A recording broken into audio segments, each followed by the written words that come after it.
Hi welcome back to my channel. എൻ്റെ പേര് ജിസ് ആൻ്റണി. നമ്മുടെ എല്ലാവരുടെയും ന്യൂ ഇയർ റെസൊല്യൂഷൻസിൽ അല്ലെങ്കിൽ വിഷ് ലിസ്റ്റിൽ എപ്പോഴും വിത്തൗട്ട് എക്സെപ്ഷൻസ് ഉണ്ടാകുന്ന ഒരു കാര്യമാണ് ഒരു ഹെൽത്തി ലൈഫ് സ്റ്റൈൽ ഫോളോ ചെയ്യുക അല്ലെങ്കിൽ ആരോഗ്യകരമായിട്ട് ജീവിക്കുക എന്നുള്ളത്. ഇതിന് എന്തൊക്കെ ചെയ്യണം ചെയ്യരുതെന്നൊക്കെ നമുക്ക് എല്ലാവർക്കും വ്യക്തമായിട്ടുള്ള ധാരണയുണ്ട്. പക്ഷെ അറിവുള്ളത് കൊണ്ട് മാത്രം എല്ലായിടത്തും കാര്യമില്ലല്ലോ. ഇത് റിയൽ ലൈഫിൽ പ്രാക്ടീസ് ചെയ്യാൻ ശ്രമിക്കുമ്പോൾ we often tend to overcomplicate things or go for shortcuts or sometimes go overly hard on ourselves. ഇങ്ങനെ വരുമ്പോൾ നമുക്കിത് ദീർഘകാലം സസ്റ്റെയിൻ ചെയ്യാൻ പറ്റാതെ വരും. ഇവിടെ നമ്മൾ ചെയ്യേണ്ടത് is to start small and to go back to the basics. ഞാനിന്നിവിടെ സംസാരിക്കുന്നതും ഒരു ഹെൽത്തി ലൈഫ് സ്റ്റൈൽ ക്രിയേറ്റ് ചെയ്യാൻ അല്ലെങ്കിൽ സസ്റ്റെയിൻ ചെയ്യാൻ നമ്മൾ ശ്രദ്ധിക്കേണ്ട ഏറ്റവും ബേസിക് ആയിട്ടുള്ള ചില കാര്യങ്ങളെ പറ്റിയിട്ടാണ്. എല്ലാവർക്കും അറിയാവുന്ന കാര്യങ്ങളാണ്. ഇതൊരു ഓർമ്മപ്പെടുത്തലായിട്ട് മാത്രം കണ്ടാൽ മതി.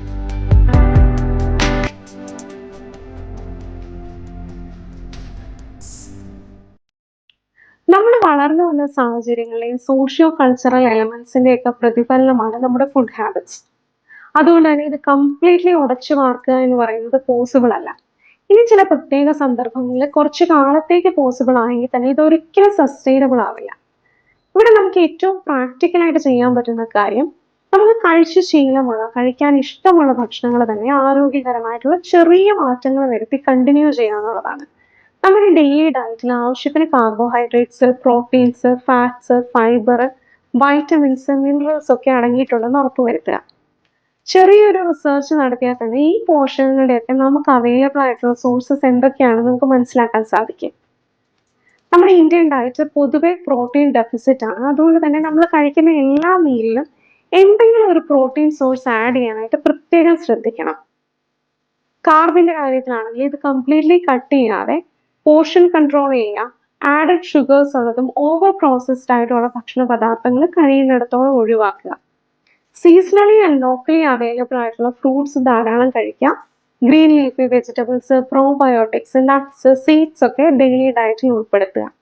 നാം എന്ത് കഴിക്കുന്നു, എങ്ങനെ കഴിക്കുന്നു, നമ്മുടെ ശരീരം അതിനോട് എങ്ങനെ പ്രതികരിക്കുന്നു എന്നൊക്കെ മനസ്സിലാക്കി അതിലൊക്കെ ശ്രദ്ധ ചെലുത്തി മൈൻഡ്ഫുൾ ആയിട്ട് ആസ്വദിച്ച് ഭക്ഷണം കഴിക്കുക.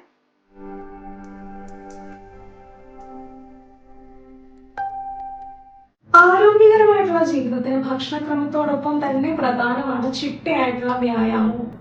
ഞാനിപ്പോൾ എൻ്റെ ലേറ്റ് 30s ശരിക്കും പറഞ്ഞാൽ റീസെന്റ് മാത്രമാണ് ഡെയിലി എക്സസൈസിന്റെ മൂവ്മെന്റിന്റെ ഒക്കെ ഇമ്പോർട്ടൻസിനെ പറ്റി അല്ലെങ്കിൽ ഇതില്ലെങ്കിൽ ജീവിതത്തിൽ ഉണ്ടാകുന്ന പ്രശ്നങ്ങളെ പറ്റിയിട്ടൊക്കെ ഞാൻ കൂടുതൽ അവെയർ ആവുന്നത്. നമ്മുടെ ശരീരത്തിന്റെ ഫ്ലെക്സിബിലിറ്റി, സ്റ്റാമിന, ബാലൻസും ഒക്കെ ഇംപ്രൂവ് ചെയ്യാനും ബോൺസും മസിൽസും ഒക്കെ സ്ട്രോങ് ആയിട്ട് വെക്കാനും ഹെൽത്തി വെയിറ്റ് മെയിൻറ്റെയിൻ ചെയ്യാനും ഡയബറ്റീസ്, കൊളസ്ട്രോൾ, PCOS പോലുള്ള കണ്ടീഷൻസ് മാനേജ് ചെയ്യാനും ഒക്കെ ഡെയിലി എക്സസൈസ് അത്യാവശ്യമാണ്. ദിവസവും രാവിലെയോ വൈകിട്ടോ നമ്മുടെ സൗകര്യം പോലെ ഒരു അരമണിക്കൂർ എന്തെങ്കിലും ഒരു ഫിസിക്കൽ ആക്ടിവിറ്റിക്ക് വേണ്ടി മാറ്റിവെക്കാം. ഈ സമയത്ത് ജിമ്മിൽ പോയി വർക്കൗട്ട് ചെയ്യുകയോ നടക്കുകയോ ഓടുകയോ ഒക്കെ ചെയ്യാം.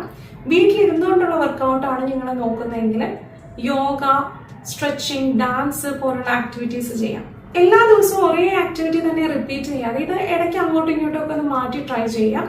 അപ്പൊ ക്രോസ് ട്രെയിനിങ്ങിൻ്റെതായിട്ടുള്ള കുറച്ച് ബെനിഫിറ്റ്സും നമുക്ക് കിട്ടും. പിന്നെ രാവിലെ ഒരു അരമണിക്കൂർ വർക്കൗട്ട് ചെയ്തിട്ട് ബാക്കിയുള്ള സമയം മുഴുവൻ സെഡന്ററി ആയിട്ട് ഇരുന്നാൽ നമ്മൾ രാവിലെ ചെയ്ത എക്സസൈസിന്റെ ബെനിഫിറ്റ്സ് കംപ്ലീറ്റ്ലി നമുക്ക് കിട്ടണമെന്നില്ല. ഒരുപാട് സമയം കമ്പ്യൂട്ടറിന്റെ മുന്നിൽ ഇരുന്ന് വർക്ക് ചെയ്യുന്ന ആൾക്കാരാണെങ്കിൽ പീരിയോഡിക് ആയിട്ടുള്ള ഇന്റർവെൽസിൽ സീറ്റിൽ നിന്നൊന്ന് എഴുന്നേറ്റ് ബോഡി ചെറുതായിട്ടൊന്ന് സ്ട്രെച്ച് ചെയ്യുകയോ അല്ലെങ്കിൽ ഓഫീസിൽ തന്നെ അങ്ങോട്ടും ഇങ്ങോട്ടും ഒക്കെ ഒന്ന് നടക്കുകയോ ചെയ്യാം. അതേപോലെ എല്ലാറ്റിനും 10 മിനിറ്റ് ഡെലിവറി ആപ്സിനെ ആശ്രയിക്കാതെ ഇടയ്ക്കൊക്കെ നടന്ന് കടയിൽ പോയി സാധനങ്ങൾ വാങ്ങിക്കുക. എപ്പോഴും ലിഫ്റ്റും എസ്കലേറ്ററും ഉപയോഗിക്കാതെ ഇടയ്ക്ക് സ്റ്റെയർ കയറി ഇറങ്ങിയൊക്കെ ചെയ്യാം. അതേപോലെ ഫ്രണ്ട്സിന്റെയും ഫാമിലിയുടെയും കൂടെ വല്ലപ്പോഴും ഒരു ട്രക്കിങ്ങിനോ ഹൈക്കിങ്ങിനോ ഒക്കെ പോവാം. അങ്ങനെ മൊത്തത്തിൽ ആക്റ്റീവ് ആയിട്ടുള്ള ഒരു ലൈഫ് സ്റ്റൈൽ മെയിൻറ്റെയിൻ ചെയ്യാം.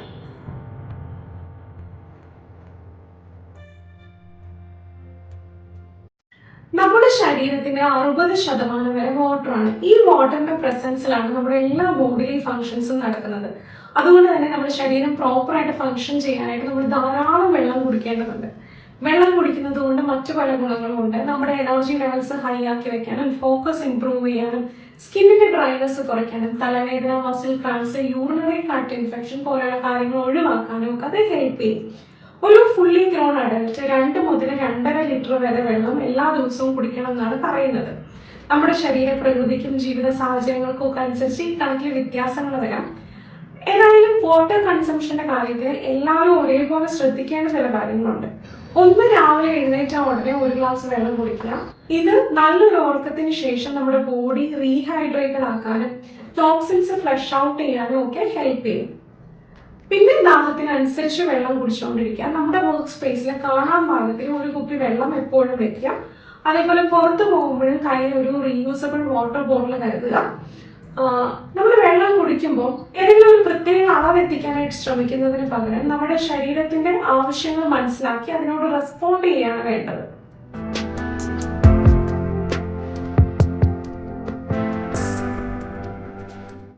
നമ്മുടെ ശാരീരികവും മാനസികവുമായിട്ടുള്ള ആരോഗ്യത്തിന് ദിവസവും 7 മുതൽ 8 മണിക്കൂർ വരെ ക്വാളിറ്റി സ്ലീപ്പ് ലഭിക്കേണ്ടതുണ്ട്.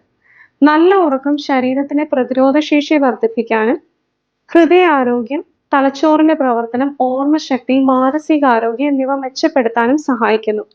പകരം മുഴുവൻ നമുക്ക് എത്ര തിരക്കുണ്ടെങ്കിലും രാത്രിയിൽ നല്ല സുഖകരമായിട്ടുള്ള ഒരു ഉറക്കം കിട്ടിക്കഴിഞ്ഞാൽ പിറ്റേന്ന് രാവിലെ നല്ല ഉന്മേഷത്തോടെ ഫ്രഷ് ആയിട്ട് നമുക്ക് എഴുന്നേൽക്കാനായിട്ട് സാധിക്കും. പക്ഷേ ഇപ്പോൾ നല്ല ഉറക്കം കിട്ടുക എന്നുള്ളത് നമ്മൾ ഈ പലർക്കും ബുദ്ധിമുട്ടുള്ളൊരു കാര്യമാണ്. ജോലി സംബന്ധമായിട്ടുള്ള സ്ട്രെസ്, അമിതമായിട്ടുള്ള സ്ക്രീൻ ടൈം, നമ്മുടെ ഭക്ഷണക്രമത്തിൽ വന്നിട്ടുള്ള മാറ്റങ്ങളൊക്കെ ആവാം ഇതിന്റെ കാരണങ്ങൾ. ഇതിനെയൊക്കെ അതിജീവിച്ച് നന്നായിട്ട് ഉറങ്ങാനായിട്ട് നമ്മളെ സഹായിക്കുന്ന ചില ഘടകങ്ങളുണ്ട്. ഒന്ന്, കഴിയുന്നിടത്തോളം എല്ലാ ദിവസവും ഏകദേശം ഒരേ സമയത്ത് ഉറങ്ങാനും ഉണരാനും ശ്രദ്ധിക്കുക. രണ്ടാമതായിട്ട്, നമ്മുടെ രാത്രി ഭക്ഷണം നേരത്തെ ആക്കുക. രാത്രി ഉറങ്ങുന്നതിന് തൊട്ട് മുന്നേ കഫീൻ അടങ്ങിയ ഡ്രിങ്ക്സ് ഒഴിവാക്കുക. മൂന്നാമത്, ഉറങ്ങുന്നതിന് 1 മണിക്കൂർ മുന്നേ എങ്കിലും എല്ലാ ഡിജിറ്റൽ ഡിവൈസസും ഓഫ് ചെയ്ത് നമ്മുടെ മൈൻഡിനെ വൈൻഡ് ഡൗൺ ചെയ്യാൻ ഹെൽപ്പ് ചെയ്യുന്ന എന്തെങ്കിലുമൊക്കെ ആക്ടിവിറ്റീസ് ചെയ്യുക. Meditation, journaling, reading, night time skin routine ഒക്കെ ഈ സമയത്ത് ചെയ്യാവുന്നതാണ്. ആൻഡ് ഫൈനലി, നമ്മൾ ഉറങ്ങുന്ന സ്ഥലം, നമ്മുടെ ബെഡ്റൂം കഴിയുന്നിടത്തോളം വൃത്തിയായിട്ടും കാമായിട്ടും മെയിൻറ്റെയിൻ ചെയ്യുക. നല്ല ഉറക്കത്തിന് കൺഡ്യൂസീവ് ആയിട്ടുള്ള ഒരു എൻവയോൺമെന്റ് ആയിരിക്കണം നമ്മുടെ ബെഡ്റൂമിൽ ഉണ്ടാവേണ്ടത്. ഇത്രയൊക്കെ ശ്രദ്ധിച്ചാൽ നമ്മുടെ ഉറക്കം നമുക്ക് ഒരു പരിധി വരെ റീക്ലെയിം ചെയ്യാനായിട്ട് സാധിക്കും.